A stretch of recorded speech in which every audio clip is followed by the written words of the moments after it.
Ang susunod na programa ay nagpapatuloy dahil sa inyong pagmamahal, donasyon at kaloob sa Greg Durante Ministries.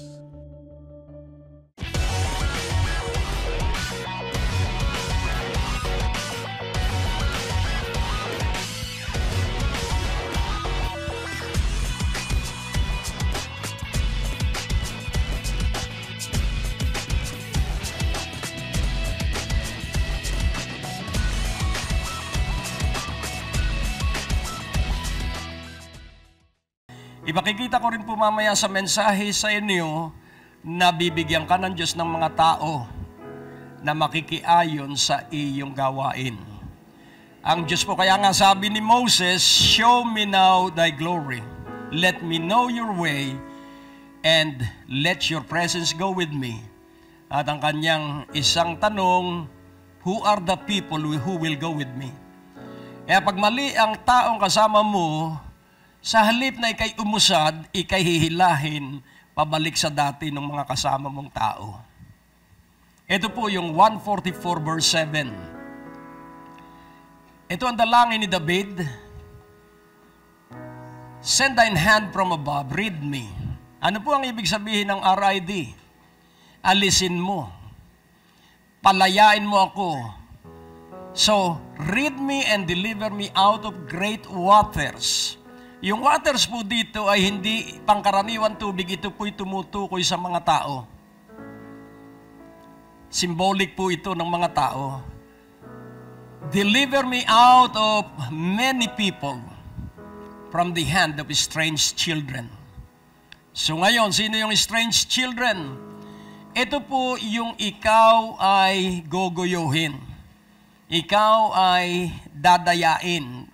Tingnan natin sa verse 8 kung sino itong strange children, whose mouth speaketh vanity. Aalukin ka, yung 10 piso mo, magiging 100. Yun po yung vanity, walang kabuluhang pananalita. And the right hand is a right hand of falsehood. So, ang dala nila lagi ay mga kasinungalingan. Yun po yung children, strange children. Ito po'y inulit sa verse 11. "Read me and deliver me from the hand of strange children, whose mouth speaketh vanity, and the right hand is a right hand of falsehood." Kaya huwag kang palilin lang at huwag kang padadahit, sasabihin nasa kanya yung ginto. Huwag kang papayag. Ang alam kong ginto niya ay tanso. Basta laging tandaan mo po, ang Diyos ang siyang magdadala sa atin sa kaunlaran. Amen? At bakit po tayo paunlarin? Para mangyari po yung verse 14. "That our oxen may be strong to labor, that there be no breaking in nor going out, that there be no complaining in our streets." So mawawala na po yung bentahan ng bawal na gamot. Mawawala na po. Tandaan mo po na ang bawal na gamot ay galing sa North Korea at sa China. Nung First World War, ang ginawa ng British, nagpadala siya ng maraming opium sa China. At laging tandaan po natin, yung drug trade ay gamit ng mga taong merong maitim na balak para sirain ang isang bansa. Pero hindi tayo papayag. Amen? So, kayo po ay aking tinuturuan para kayo ay matuto sa katotohanan at nang sa gayon. Alam niyo po ba ang kayamanang nasa Pilipinas? Yung Benham Rice po sa northern, kaya yung Ayungin Island, linagyan na ng fortification ng Chinese Navy. Nakalubog po yun, pero ngayon nakaangat na. Because they have so much money. Walang pakundangan dahil may pera sila, kaya naangkin yung ating Ayungin Island. Ang isusunod, 50 kilometers away from Ayungin, yun po yung malapit sa baybayin ng Northern Luzon. Alam niyo kung bakit pinagkakaabalahan nila yon? Nandun po yung malalaking deposito, mineral deposit doon sa dagat na yon. At yun po yung sa Pilipinas. Kaya kung tayo magkakaisa, at sa Mindanao naman, nandun po yung malaking deposito ng deuterium, future fuel, hydrogen. Yung ginagamit po sa spaceship. Nasa atin po ang malaking mina noon. at ibig na suluhin ito ng mga taong gusto yung BBL na maipasa. Kaya inyong idadalangin na huwag maipasa yon. That is not for peace. That is for war. Kaya nga, magising na po tayo. Ang kailangan natin ay isang pinuno na matapang, hindi duwag, at hindi naglilihim. Ano ba ang treason? Ang treason po ay sinasalungat ang Constitution at sinasalungat ang Supreme Court. Yun po yung BBL. Hindi sila sumusunod sa konstitusyon ng Pilipinas at sa hatol ng Supreme Court. Kaya kailangan po tayo magpuspusan, kaya tayo may Don't Watch since March 9 dahil ating sinasalubong yung malaking gagawin ng Diyos sa Pilipinas. Hindi po tayo gumagawa na naisip lang. Ito po ay iniutos. Kaya nga po sa umagang ito, kailangan pong magkaroon ka ng pag-ibig sa Diyos at sa Pilipinas. Hanggat wala kang pagmamahal sa Pilipinas, sino pang magmamahal sa Pilipinas? Tayong mga Pilipino. Ulitin ko ang tanong ko, sino bang magmamahal sa Pilipinas? Isa pa pong katotohanan, this is a fact and the truths. Ang Jordan po sa Middle East ang mababa ang lugar kaysa Saudi Arabia. Kung titingnan mo po ang map of the world, Saudi Arabia, Israel, Jordan. Dahil po mababa ang lugar ng Jordan, ang ginawa ng Saudi Arabia, binibigyan nila ng before noong 1989 ng $9 billion a year ang Jordan. Huwag kayong maghahanap ng langis sa inyong lupain. Bakit? Dahil mawawala ang langis ng Saudi Arabia. Ang Pilipinas po ang pinakamababa ang lugar. Kaya yung mga nasa Brunei na langis, pupunta po sa Palawan. Nakikita po ninyo ang senaryo? Kaya marami ang pumipigil dahil ang Pilipinas ay napakayaman. At hindi po tayo kulang ng pera. Ito po ay facts and figure uli. Sa Switzerland lang, nakatago doon ng mga ninakaw na yaman, alam nyo kung magkano? $143 trillion. Pwedeng bigyan ang bawat Pilipino ng 20,000 pesos a month for 60 years. Isipin mo po yan. Kaya kailangan mag-alab ka at ikaw ay magpakadalubhasa sa pakikipag-ibigan sa Diyos so that He will give you a staying power. Hindi ka dapat naghihirap. Sabihin mo sa iyong katabi, hindi ka dapat naghihirap. Dahil tayo lamang ang tanging bansa na sumasamba sa Diyos. Totoo po yan sa buong Asia. Tayo lamang. Kaya kailangan mag-umpisa dito yung tamang pagsamba sa Espiritu at katotohanan. Kaya nais ko pong ipaunawa sa inyo na huwag ninyo sayangin ang pagdalo ninyo sa gawain dito dahil meron kang magandang kinabukasan. Amen? Salamat sa Diyos. At laging tandaan mo, ang Diyos po natin ay tapat. So the Philippines is for Christ, Jesus reign, reign, reign. Maghari ka sapagkat ang Pilipinas ay para kay Hesu Kristo. Tandaan mo po ito, mababaliktad ang palitan ng dollar. Philippine peso, ang kapalit. So US dollar, 20 pesos per dollar. Hindi ninyo nakuha. Darating ang araw. So, ang Dubai dinar po ay mas mataas kaysa US dollar. Yung isang aking tinuturuan ng Biblia noong 1980s, tuwan-tuwa siya, pumunta siya ng Kuwait, truck driver siya, at ang kanyang salary, 4,000 US dollars. Yun palang dollar sa Kuwait, mababa kaysa Kuwait dollar. Kaya pagdating niya roon, kulang pang pangkain at pangrenta ng bahay. Kaya nais kong ipaunawa sa inyo, sabihin mo sa iyong katabi, napakaganda ng Pilipinas. ang tinatayuan mo ay kayamanan. Hindi pa lang binibigay ng Diyos dahil baka gamitin mo lang sa kasino. Nakukuha niyo po? Alam mo, kahit po ang NASA, facts and figure uli, ito po ay dinaanan ng satellite at ang buong lupain ng Pilipinas ay kulay dilaw. Meaning, maraming mineral sa ilalim ng ating lupa. Pero wag ka namang maghuhukay sa bahay mo, baka magiba yung bahay mo. Layaan mo lang sa takda ng Diyos, lulutang yan. Amen? At pag tama ang puso mo, makakatikim ka. Kaya wag ka nang sumali dun sa kung sino-sino nag-aalok sa iyo na ikaw ay magkakamit ng 20,000 pesos sa manta, yung kansilahin na yon at dalhin mo na lang ang pera mo sa gawain ng Diyos. At makakasama ka pa dun sa malaking transfer of wealth. Amen? Hindi po masasayang ang buhay ng ating mga sundalo at mga bayani sapagkat mangyayari yung kanilang ipinaglaban. Kaya nasa digmaan na tayo ngayon. Ang unang gagawin natin, magtatayo tayo ng isang malaking war building. Tatayo tayong gusali dito sa puso ng Green Hills. Kaya humanda kayo, payayamanin kayo ng Diyos. Salamat sa tatlo na nakasalo. Amen. Makikita ko sa inyo kung saan susunod ang malaking pagpapala, kung kanino bubuntot ang malaking pagpapala. Yun po ang mensahe for today. At ako po'y naniniwala. Kaya nga maghangad ka na, kahit may bahay ka na makakuha ka ng condo unit dito sa paligid. Dahil sisikapin nating maging araw-araw ang Dawn Watch. Titirhan mo lang yon dahil Dawn Watch.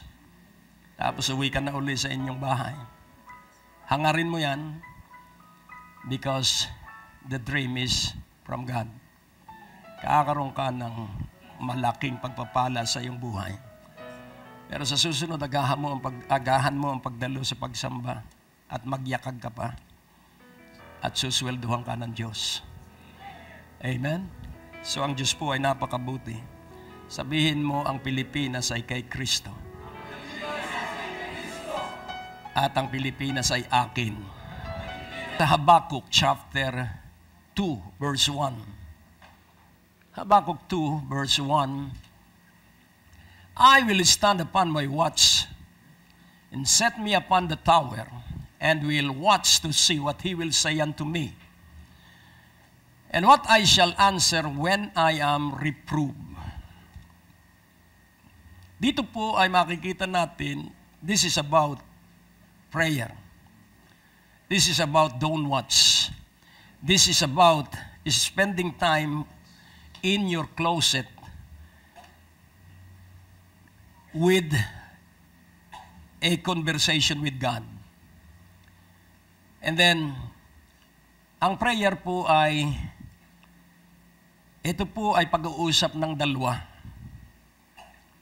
So, I will stand upon my watch, set me upon the tower, and will watch to see what he will say unto me. So, ang kabuuan po ng panalangin ay pakikinggan mo kung ano ang sasabihin. Matapos kang magsalita, pakikinggan mo kung ano ang sasabihin sa iyo ng Diyos. At dahil expectant siya na makakarinig siya ng sasabihin ng Diyos, inihanda niya ang kanyang sarili. What I shall answer when I am reproved. Ano ang aking isasagot sa Diyos kapag ako ay kanyang sinansala? Bakit kaya siya ay nandun sa pag-iisip na baka siya ay sansalain? Marahil siya ay nagdadalawang isip, marahil siya ay nag-aalinlangan, at hindi mo naman siya bilang tao masisisi dahil napakatagal na nung kanilang idinadalangin at hindi pa sila nakakatanggap ng katugunan. So yun pong reprove dito ay, ako kaya ay sansalain ng Diyos dahil sa aking pagrireklamo? Si Habakkuk po ay parang nagrireklamo sa Diyos dito. Hindi po natin namamalayan pag minsan tayo nagrireklamo sa Diyos. Ang isa pang magandang halimbawa ng pagrereklamo ay ang ginawa ni Marta. Magkapatid sila ni Maria at ang Panginoong Hesus ay pumunta sa kanilang bahay. At ang sabi ni Marta sa Panginoong Hesus,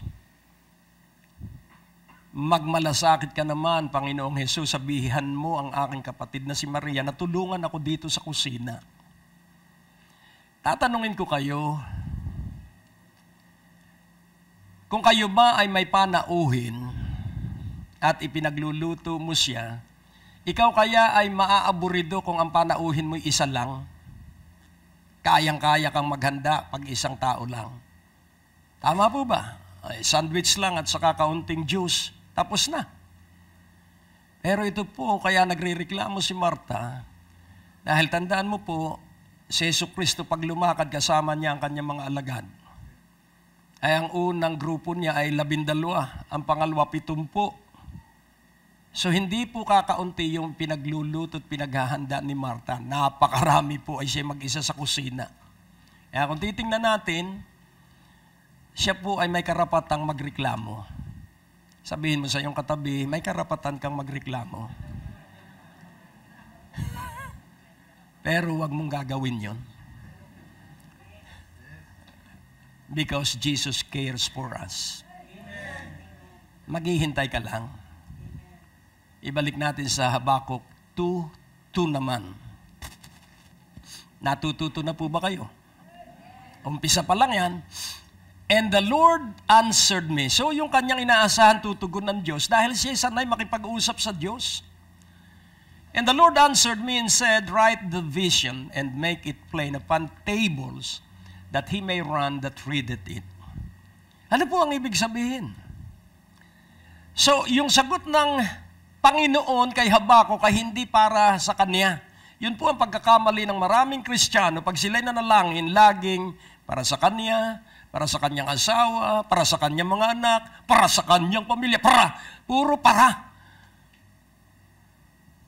Ang panalangin po ay kahuli-hulihan ng para sa sarili.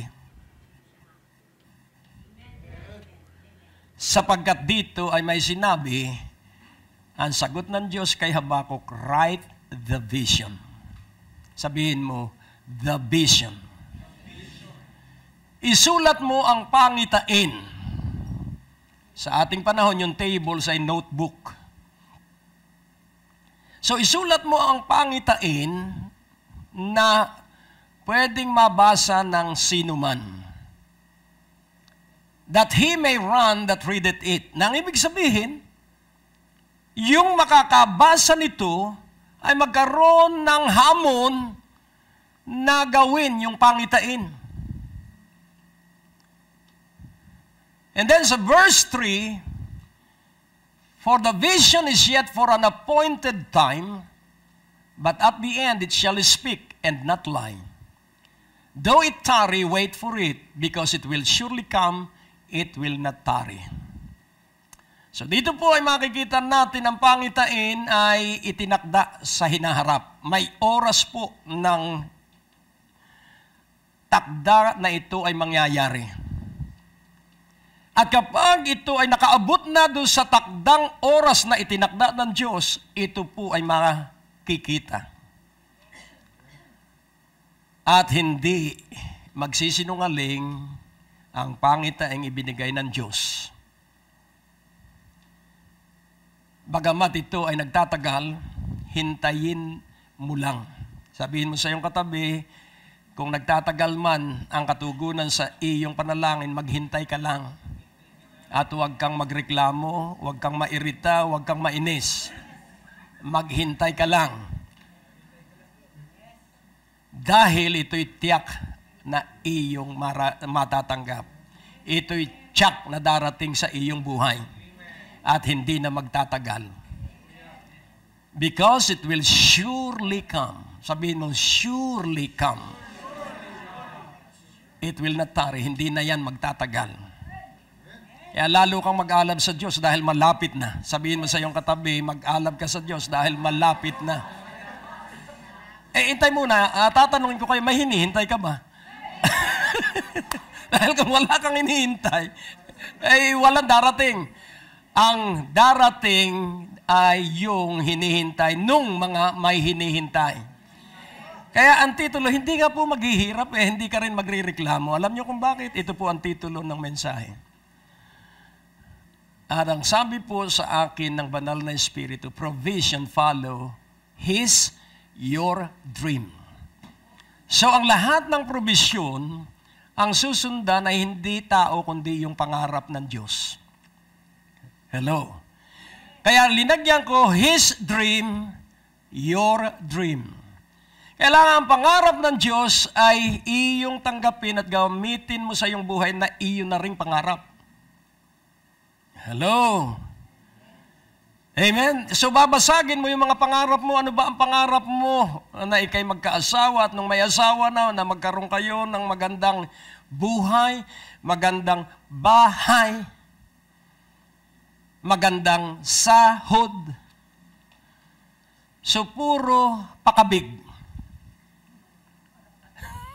Kaya, nais kong ipaunawa sa bawat isa na ang pagpapala ay padadaluyin ng Diyos sa kanyang pangarap. Kaya kung wala ka sa pangarap ng Diyos, yan ang dahilan kung bakit kasyang-kasya ang dumarating na pera sa iyo. Tingnan mo ako. Wala akong pangarap, kundi ang pangarap ng Diyos. Hello. At dahil pangarap ng Diyos, tinutustusan niya yung kanyang pangarap. Manalangin tayo at hingin natin sa banal na Espiritu ang pagsisiwalat. Aming Ama, ibinigay mo ang iyong anak sa amin. Panginoong Jesus, ibinigay mo ang iyong Espiritu sa amin para kami turo at aliwin katulad ng pagtuturo at pag-aliw mo sa mga nauna sa amin. Kaya banal na Espiritu, hindi namin ibig na kami ay magreklamo at magpabago-bago ng isipan, kaya isiwalat mo sa bawat isa ngayong sandaling ito ang napakagandang pangitain na inumpisahan na noon pa at nagpapatuloy sa amin. At sa pagsisiwalat mo, banal na Espiritu, sa katapangang galing sa iyo na nasa amin, ito ay aming may sasagawa sa pangalan ni Jesus. Amen. So ang akin pong paglilingkod ay sa pananalig lang. Because it is always by grace through faith. At nagumpisa po ako sa reckless faith hanggang makaabot ako sa conquering faith. Ang reckless faith po ay yung lagi mong ginagawa agad yung ipinagagawa ng Diyos. At dun sa mga karanasan sa pagsunod, dahil ang sabi ng Biblia, if you be willing and obedient, you shall partake the best of the land. Laging the best, not only the good, but the best of the land. Subalit ating unawain, kailangan kusang loob, bukal sa ating kalooban ng ating pagsunod. At kung ating uunawain din, seek ye first the kingdom of God and His righteousness, and all these things shall be added unto you. And then another truth, one thing have I desired of the Lord, that is what I will seek after, that I may dwell in the house of the Lord forever, to behold His beauty, and to inquire at His temple. Kaya masusuri mo ang iyong buhay kung pangunahin sa iyo ang Diyos. Tatanungin kita, tuwing linggo ba hindi ka nag-a-absent sa pagdalo sa pagsamba? Ikaw na ang sasagot diyan. Dahil kung para kang sakit ng tiyan, minsan ay nasa gawain at mas madalas ang wala sa gawain. Do not expect na matatanggap mo yung supernatural provision. Ito'y binibigay lamang at pinasusunod lamang niya dun sa consistent ang kanilang pagsunod sa Diyos. Pero lahat po tayo makakarating ng langit. Pero mas masarap pong makapunta ng langit na nararanasan mo na sa lupa ang kasaganaan. Tingnan mo ang iyong katabi, sabihin mo, naglalakbay tayo. We are in a journey and we are going to heaven, all of us. Pero mas madali po ang paglalakbay pag may kakwentuhan ka. Dahil ang pag-ibig ng Diyos ay iyong matutuklasan sa pagdalo sa pagtitipon. hindi mo matutuklasan na mag-isa ang pag-ibig ng Diyos. Sapagkat ang pag-ibig ng Diyos ay mararanasan mo kapag may masamang ugali kang nakabangga. Doon mo matutuklasang nasa iyo ang pag-ibig ng Diyos. Sapagkat ang pag-ibig ay matiisin. Hello? At ang matiisin, mahaba ang buhay. Ulitin kong muli, ang matiisin, mahaba ang buhay. Ulitin kong muli, ang matiisin, may mahabang buhay. Laging mangyayari ang ating inaasahan. Kaya nga, ating tuklasin ang ilang bagay. Ibalik natin sa verse 3 ng Habakkuk 2. For the vision is yet for an appointed time, but at the end it shall speak and not lie. Though it tarry, wait for it, because it will surely come, it will not tarry. Verse 4. Behold, his soul which is lifted up is not upright in him, but the just shall live by his faith. So nais ko pong ating maintindihang mabuti na ang mapagmataas, hindi siya naniniwala sa salita ng Diyos because the vision is in the Word. If you desire the best and successful life, give first place to the Word of God. Kung ibig mong maging matagumpay at magkaroon ng mahusay na pagpapala, bigyan mo ng pangunahing pagpapahalaga ang salita ng Diyos. Give first place to the Word of God. At laging tandaan mo na ang magiging buhay mong patutuo ay batay sa iyong pinaniwala ang salita ng Diyos na paulit-ulit mong sinasabi sa iyong sarili. Kaya nga kung atin pong unawain, ang Diyos po ay napakabuti at tapat at hindi niya hahayaang ikaw ay maghirap. Sapagkat tinapos niya ang paghihirap para ikaw ay maging maluwag. Amen? So ngayon, tatlong bagay. Ang unang bagay, what is the size of your dream? Ano ba ang laki ng iyong pangarap? And that dream is connected with the revelation. So what the size of your dream is will be the size of the revelation that will come into your life. At kung titingnan po natin, sino ba ang mareklamo? Pwede po tayong magreklamo. Pero magsanay kang wag. Tingnan natin sandali at silipin natin ang mga marireklamo. Sa 1 Corinthians 10, Verse 7. Ipakikita ko po sa inyo kung ano nangyari doon sa marireklamo. Neither be you idolaters, as were some of them, as it is written, the people sat down to eat and drink and rose up to play. Verse 8. Neither let us commit fornication, as some of them committed and fell in one day 320,000. So 23,000 ang namatay dahil sa kanilang pakikiapid. Ang ibig sabihin, sa halip na Diyos ang kanilang sambahin, ang sinamba nila ay mga mga imahin.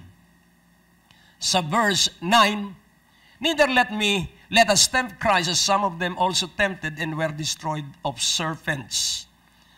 So, paano ba tinutukso ang Diyos? Kung talagang mahal mo ako, kung talagang iniibig mo ako, magpakita ka ng himala sa akin. Sa unang pagkakataon, pagbibigyan tayo ng Diyos. Pero kung gagawin natin itong pamalagian, tinutukso na natin ng Diyos. Kailangang matuto tayo na kung tayo'y tinugon ng Diyos, first, second, third time, magsanay na tayo na direktang umasa sa Kanyang salita. Natin ay Diyos ng Himala. Narito po ang ating mga Night of Revival schedule sa buwan ng Nobyembre. November 6, November 13, November 20, November 27 sa ganap na 6:30 ng gabi sa Biyaya ng Diyos Christian Fellowship sa 2nd floor, Medicare Building, Ortigas Avenue, Green Hills, San Juan. Isama niyo po ang mga may sakit at karamdaman, ang mga may problema at depresyon, at maranasan ang biyaya at pagpapalaya at pagpapagaling ng ating Panginoong Hesus.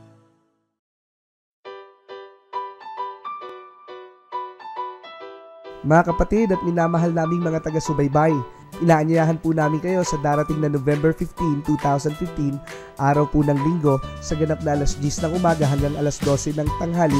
Tayo po ay mayroong panauhin mula sa Amerika, si Reverend Stephen Strader, na may dalang mensahe ng pagpapagaling, pagpapalaya, pagpapala at kabutihan at kadakilaan ng ating Panginoon. So halina po tayo at magsama-sama sa biyaya ng Diyos Christian Fellowship sa 2nd floor, Medical Building, Ortigas Avenue, Green Hills, San Juan. Muli, ito po ay walang bayad. Sa verse 10, neither murmur. Ano ba ang murmur? Pagrereklamo po yan. Hindi po yan isang beses lang na sinabi, kaya murmur ay, yan po ay parang bee. Parang bubuyog.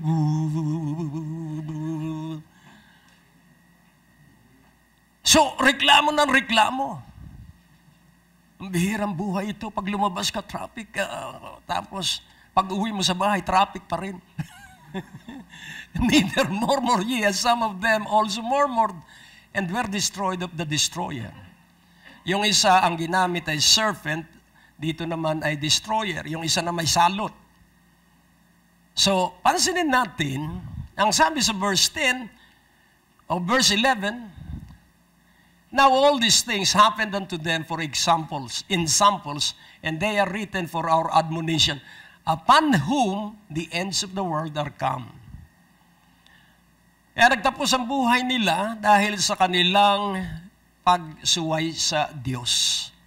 At ito ay halimbawa, kaya isinulat para tayo ay mapayuhan, para tayo ay matuto, para iiwas natin ang ating sarili doon sa kanilang ginawa. Kaya ating unawaing mabuti, ano ba ang pangitain ng Diyos? So the size of your dream, the size of revelation is based on the size of your dream. And if the size of revelation is based on the size of the dream, then the size of your receiving will be as the size of your believing. So, ang laki ng iyong pagpapala ay batay sa laki ng iyong pananampalataya at ang iyong pananampalataya ay batay sa iyong natanggap na kapahayagan at ang laki ng iyong kapahayagan ay batay sa pangarap na iyong pinaniwalaan. Ikaw ba ay may pangarap? Amen. So, ating siya sa atin, dahil lahat naman tayo may pangarap, pag tinanong mo, anong pangarap mo? Makapag-abroad. Hindi yun. Pag tinanong mo, anong pangarap mo? Magkabahay sa Forbes Park. Hindi na ngayon sa Ayala Labang. Hindi na rin ngayon. Merong mga magaganda ng subdivision.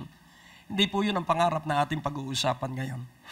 Dahil yung bahay, yun pong magandang sasakyan, yun po ay resulta ng pangarap. Hello? Salamat sa isang amen. Ibig sabihin ay naintindihan.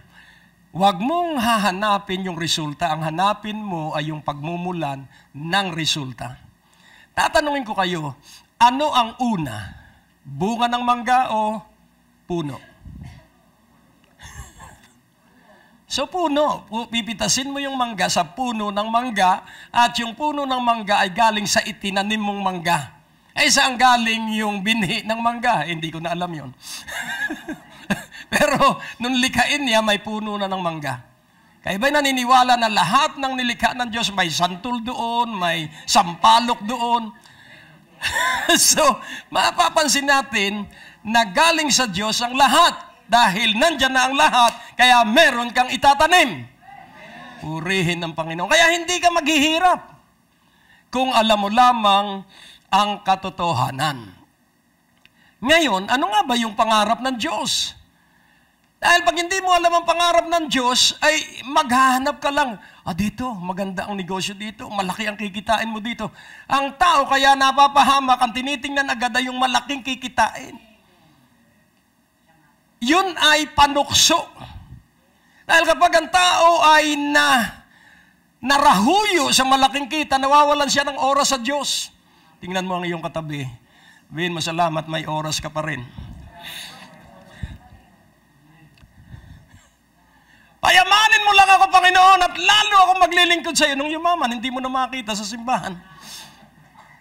Nung maliit ang kita, tapat sa ikapo, nung lumaki na, nang hihinayang na. Bakit? Dahil hindi malalim ang ugat niya sa pakikipag-ibigan sa Diyos. Tingnan mo ang iyong katabi, baka magi kang gano'n. Huwag naman sana. Kaya mag-umpisa ka sa maliit. At ang tapat sa maliit, magtatapat sa malaki. Sabi nung isa, lumapit sa isang pastor, at ang sabi niya, Pastor, I will buy you a jet plane. At ang sabi niya, when God gave me the money. Hindi yung ganun. Kailangan po. Meron namang isa na ang yabang niya. Bumili siya ng magandang kotse at inilagay niya sa plate number. Ang sabi ron, fade in pool. Hanggang dumating ang after 1 year, hinahanap na nung pastor yung magandang kotse ng miyembro niya. Wala na. Tinanong niya yung miyembro niya at ang sabi niya, nasan yung maganda mong kotse 1 year ago? At ang sabi ay nailit. Hindi na bayaran. Kaya balik siya doon sa karag-karag niya uling kotse. Ulitin kong muli, huwag kang magmamadali sa pagyaman. Dahil ang kayamanan ay sang-ayon sa iyong paglago, sa iyong buhay na relasyon sa Diyos. Sabihin mo sa iyong katabi, tingnan mo ako.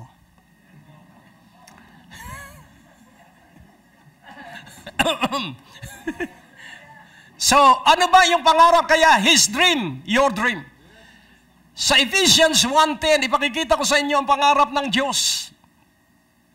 At kailangan ito ang ating pangarapin. That in the dispensation of the fullness of times, He might gather together in one all things in Christ, both which are in heaven and which are on earth, even in Him. So ano ang pangarap ng Diyos? Pag-isahin ang lahat ng nasa langit at nasa lupa. Kaya kailangan ito ang paggalingan ng ating mga pangarap. He might gather together in one all things in Christ. So, pansinin po natin yung the dispensation of the fullness of times. Kailan po magaganap yun na dispensation of the fullness of times? Ating tingnan, hindi na natin iisa-isahin. Sa Romans 11, yung fullness of the dispensation of the times of the Gentiles. Pag naabot na ang tamang bilang ng mga hintil na maboborn again, irarapture na ang simbahan. At ang papalit na uli ay ang mga Hudyo para dalhin ang mabuting balita. Sapagkat ang simbahan ay nag-umpisa sa mga Hudyo at isinali na ang mga hintil sa Acts chapter 10. So from Acts chapter 1 hanggang 9, ito po purely Jewish. Pero from chapter 10, ito po ay dinala na sa mga hintil at kabilang tayo dun sa mga hintil. At ang layunin ng Diyos, ito po ang pangarap ng Diyos, pag-isahin ang lahat ng nasa langit at gawing isa ang lahat ng bagay kay Kristo. So paano magkakaisa ang lahat? Kay Kristo. So yun ang pangarap. Sa 2 Peter 3:9, ito pa yung kasunod na kabuuan ng pangarap ng Diyos. The Lord is not slack concerning His promise, as some men count slackness, but is long-suffering to usward, not willing that any should perish, but that all should come to repentance. So, ang pangarap po ng Diyos, walang isa mang pumunta sa impyerno. Pangarap po ng Diyos yan. Gusto ng Diyos na lahat ay makapagsisi at makapanumbalik sa buhay na relasyon sa Diyos. So ngayon, nakita po natin ang kabuuan ng pangarap ng Diyos. At siya po ay gagamit ng tao at ikaw at ako ay ilan dun sa kanyang napiling gamitin. Kaya kung ito po ay papangarapin mo, ito po ang mangyayari sa iyo. So, you are now receiving revelation. The size of the dream, and this is the dream of God, the provision will follow, and that provision will take effect when you receive the revelation. So, paano mangyayari ang katuparan nitong kabuuan ng pangitain ng Diyos? Sa Isaiah 43:4 na paulit-ulit kong sinasabi sa inyo, since thou was precious in my sight, thou hast been honorable, and I have loved thee. This is revelation. Therefore will I give men for thee, and people for thy life. So kapag inakap mo po yung pangarap ng Diyos, pag pumasok ka sa negosyo, dadalhin ng Diyos ang mga tao para dun sa iyong negosyo. Why? Because your dream is the dream of God. What is the dream of God? Pag-isahin ng lahat kay Kristo. What is the dream of God? Na walang isa mang mapahamak. Kaya kahit taho lang ang iyong itinitinda, uunlad yan. Ikaw magiging malaking magtataho sa Metro Manila. Why? Dahil kasi ang pangarap mo ay pangarap ng Diyos. Hindi ka nagninegosyo para yumaman. Nagnenegosyo ka para may maibigay ka sa mga kapuspalad. Hello. Ephesians 4:28. Ito po ang susi sa kayamanan. Let him that is tall steal no more, but rather let him labor, working with his hands that thing which is good, that he may have to give to him that needeth. So bakit daw po tayo magtatrabaho? Bakit daw po tayo maghahanap buhay? Para meron tayong maibigay sa nasunugan. Para tayo may maibigay sa nasira ng baha ang kanilang kabuhayan. Para po tayo may maibigay para ang ebanghelyo ay maipagpatuloy. At kapag ito ay ginagawa mo, ang Luke 6:38 ay tatrabahuhin ng Diyos. Ano ang Luke 6:38? Give, and it shall be given unto you. Good measure. So this is the description of the blessing that will return to you. Good measure, pressed down, and shaken together, and running over. So siksik, pikpik, liglig, at umaapaw. Yun po yung fourfold return of what you have given. Shall men give? Sino raw magdadala sa iyo nung buwelta ng pagpapala? Men. Hello? Mga tao. Sapagkat yung natulungan mo, pagyaman nila, babalik sa iyo at tatanaw ng utang na loob sa iyo. Wow. For with the same measure that you meet withal, it shall be measured to you again. Hinding-hindi ka po magkukulang kapag ang iyong buhay ay buhay ng pagbibigay. At hindi mawawala ang lahat ng naibigay mo. Yun po'y magpapatuloy hanggang sa apo mo sa talampakan kung magtuloy-tuloy ang iyong lahi. Tingnan mo ang iyong katabi, ito pala ang sikreto. Hindi po sikreto yan, susi. Ito pala ang susi. Tatanungin ko kayo, ano ang kailangan para ang sasakyan ay umandar? Ano ang kailangan para ang bahay mo'y mapasok mo? Susi. So ano ang kailangan para ikay maging mayaman? Susi. Ano ang susi ng pagyaman? Pagbibigay. Nagkakaintindihan na po tayo.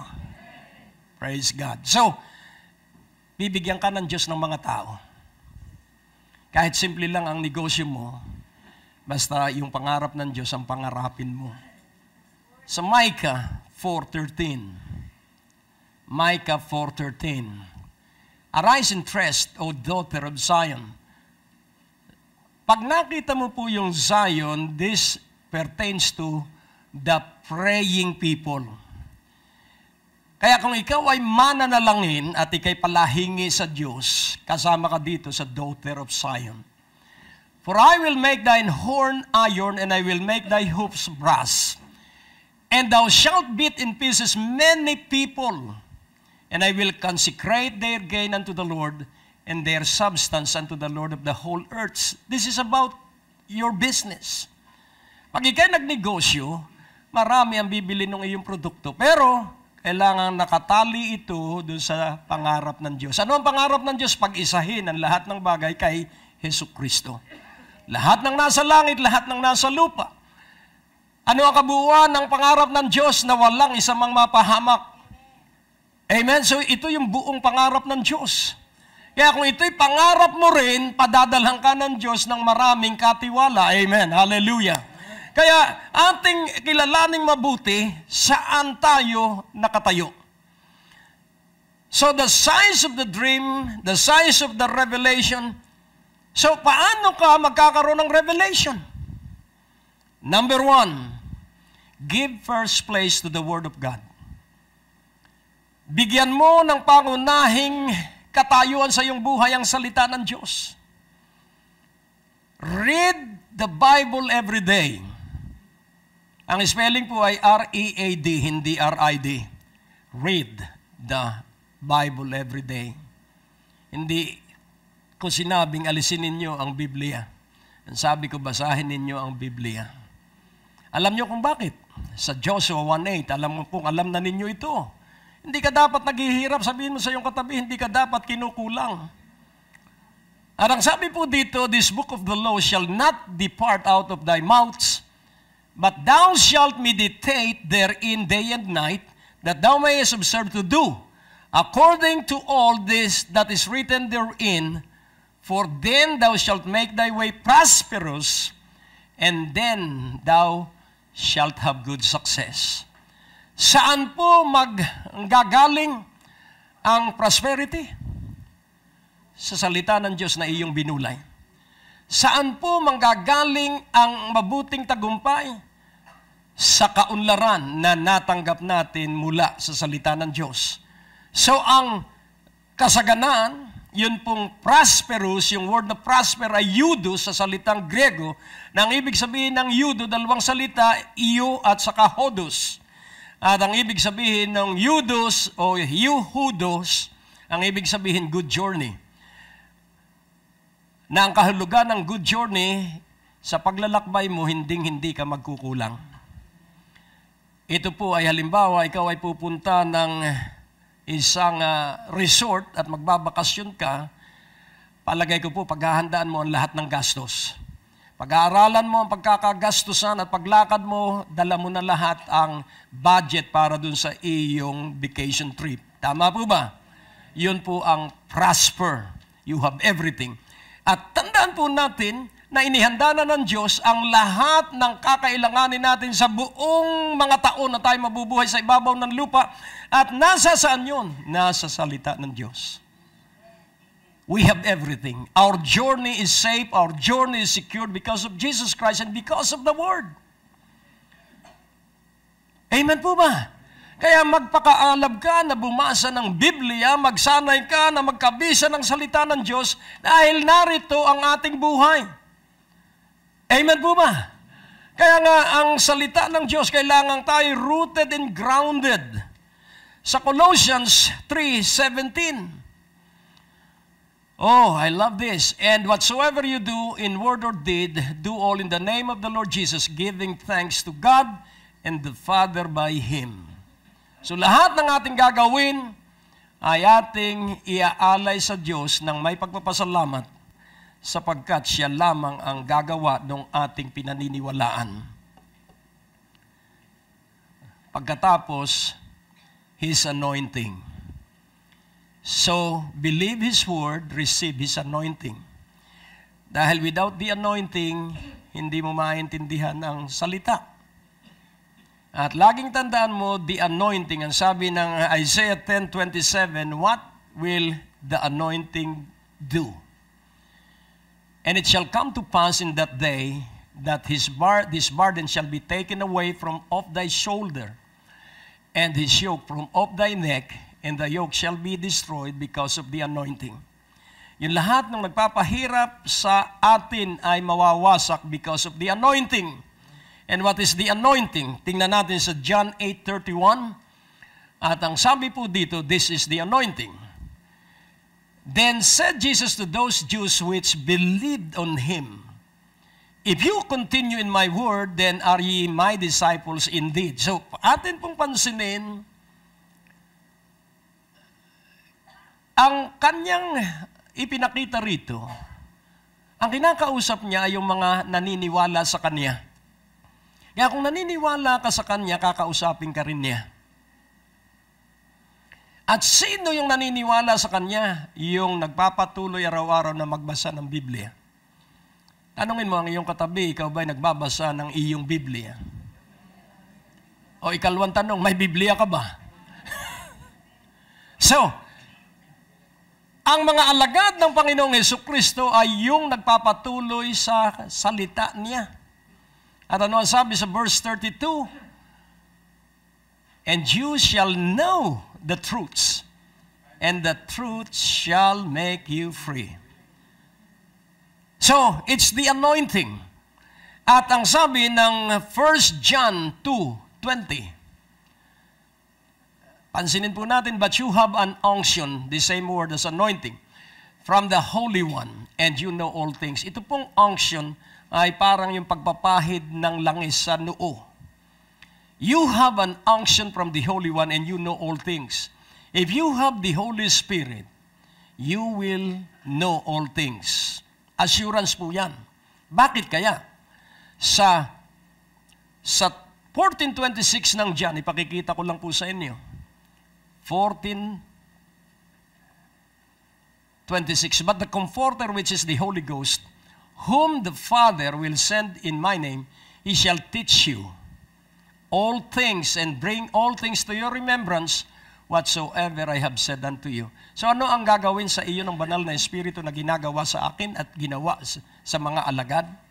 Tuturuan niya tayo. Ano ang kanyang ituturo? Ano ang kanyang ituturo? So pag sinabing all, eto, kalusugang pisikal. Kailangan nating pang-araw-araw. Kasama yun sa all. Kaya kung ikaw ay sasakop sa banal na Espiritu, isisiwalat ng banal na Espiritu kung paano magkakapera yung iyong kailangan. Relasyon po lahat. Amen? And bring all things to your remembrance whatsoever I have said unto you. Ibalik po natin sa 1 John 2:20. At dito ay makikita natin yung connection. You have an unction from the Holy One, and you know all things. Sa verse 27, but the anointing, so the unction, the anointing which you have received of Him, abideth in you, and you need not that any man teach you, but as the same anointing teacheth you of all things, and is truths, and is not lie, and even as it had taught you, you shall abide in Him. So pansinin po natin, it's the Word, it's the anointing. So pag ikaw po'y nag-alab na magbasa ng Biblia, ang banal na Espiritu ang magtuturo sa iyo at maintindihan mo ang Biblia. At pag naintindihan mo ang Biblia, maintindihan mo na ang Diyos ay gumagawa batay sa tipan. God will work based on covenant. Amen po ba? At ating unawain sa Deuteronomy 8:18, ipakikita ko sa inyo kung sino ang magiging mayaman, those who know the covenant. But thou shalt remember the Lord thy God, for it is He that giveth thee power to get wealth, that He may establish His covenant, which He sware unto thy fathers as it is this day. What is established? Ang establish po, ang ibig sabihin, patutunayan niya na yung sinumpaan niya kay Abraham, dahil ikaw at ako, katulad ni Abraham, ay sumasampalataya sa Kanya, Kanyang patututuhanan na yung ating gagawing pagsunod sa Panginoong Jesus ay lalakipan tayo ng pag-unlad. Amen po ba? Kaya nga ating unawain mabuti, the signs of the dream, the signs of the revelation, the anointing, and the covenant. So the signs of revelation is based on your knowledge of the Word, your knowledge about the anointing, and your knowledge about the covenant. laging tandaan mo, hinding-hindi babali ang Diyos sa kanyang tipan. Nangako siya na ang lahat ng maniniwala sa kanya ay uunlad kasama ang kanyang buong sambahayan. Kaya paunlarin mo ang buhay mong relasyon sa Diyos. So it's the size of the dream at naunawaan natin ang pangarap ng Diyos at ating inakap ko ang pangarap ng Diyos, kaya siyasatin ninyo ang aking buhay at ang laki ng probisyon ay batay doon sa pangarap ng Diyos. Kaya pag pinangarap mo ang pangarap ng Diyos, ang tustos ng Diyos ay batay doon sa pangarap. It is always directly proportionate to the dream. Kaya magugulat ka na lamang at ikagugulat mo dahil ang Diyos ay punong-puno ng sorpresa. Hindi mo inaasahan, pero ang katotohanan, ang iyong hinahanap lagi ay ang paghahari ng Diyos at kanyang katwiran. Kaya ikaw ay daragdagan at daragdagan at daragdagan, at yung iyong mga anak ay susunod din sa iyong Diyos na pinaniniwalaan. Bakit? Dahil nasasaksihan niya ang pagdaragdag ng Diyos sa iyo. Amen po ba? Oh,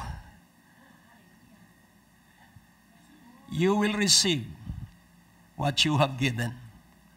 Ask, and you might receive. Yun po ba ang sabi? Siyasatin natin sa 7:7 ng Matthew. Tingnan po natin. Ask, sabay-sabay. Ask, and it shall be given you. Seek, and you shall find. Knock, and it shall be opened unto you. So pansinin po natin, yung gagawin mo ngayon, ipinakita na ang kinabukasan. Pag humingi ka ngayon, may pangako, it shall be given you. Pag hinanap mo ngayon, yung pangarap ng Diyos, masusumpungan mo yon. Kapag nagpatuloy ka doon sa pangarap ng Diyos, ibubukas ng Diyos ang mga pintuan. Sa verse 8. So ito naman po ay sa pagtanggap na. For everyone that asketh, receive it. Yung mga humingi ay tumanggap. And he that seeketh, find it. Yung mga naghanap ay nasumpungan yung kanyang hinahanap. And to him that knocketh, it shall be opened. Nakukuha niyo po. Kaya ikaw kailangan mag-umpisa. Ano ang iyong uumpisahan? Magbasa muna ng Biblia. Magpakalalim ka sa salita ng Diyos. Paniwalaan mo ang tipan ng Diyos. Pinaniwalaan ni Isaac ang tipan ng Diyos sa kanyang amang si Abraham at siya ay pinayaman ng Diyos. Pinaniwalaan ni Jacob ang tipan ng Diyos sa kanyang lolo at sa kanyang tatay, pinayaman siya ng Diyos. Pinaniwalaan ni Joseph ang tipan ng Diyos sa kanyang tatay na si Jacob at sa kanyang lolo si Isaac at sa kanyang, anong tawag na doon kay Abraham? Dahil ang lolo ay si Isaac. Anong tawag na doon sa tatay ng kanyang lolo? Ay. Nuno, ayan, Nuno. So, ninuno. Kaya, si Joseph ay pinayaman. Bakit? Dahil sa tipan ng Diyos sa kanyang nunong si Abraham. Si Jacob ay pinayaman dahil sa tipan ng Diyos sa lolo ni Jacob na si Abraham. At si Isaac ay pinayaman ng Diyos dahil sa tipan ng Diyos sa tatay niya. At ikaw dahil kay Kristo, ako dahil kay Kristo, ay pagpapalain ng Diyos. Bakit? Dahil sa tipan ng Diyos sa ninuno nating si Abraham. Hallelujah! At anuman ang hingin mo sa pangalan ni Jesus, iyong tatanggapin. Kaya mga kapatid, your provision will follow the dream. Hi there, I'm Pastor James Cowan, and if you live in the Manila area, on November 16th through the 19th, ministers from all across the globe are converging on your city. That's right, Manila in the Philippines, to bring revival. Haggai 2:7 says that God will shake the nations, and a shaking is coming to Manila in the Philippines, November 16th through the 19th. Find anybody you know that is lost, is not saved, it needs a miraculous healing, needs to be baptized in the Holy Ghost. You're going to want to have them in these venues across Manila on that day. The power of God is going to be unleashed unleashed in that city like it has never been felt before. Get the lost that you have, get those that you know, and bring them to these venues on that day. As I said, November 16th through the 19th. Go online at www.philippines4jesus.com. Philippines4jesus.com. Go out, tell everybody you know. If they're lost and they're undone, get them in these places. God is going to move.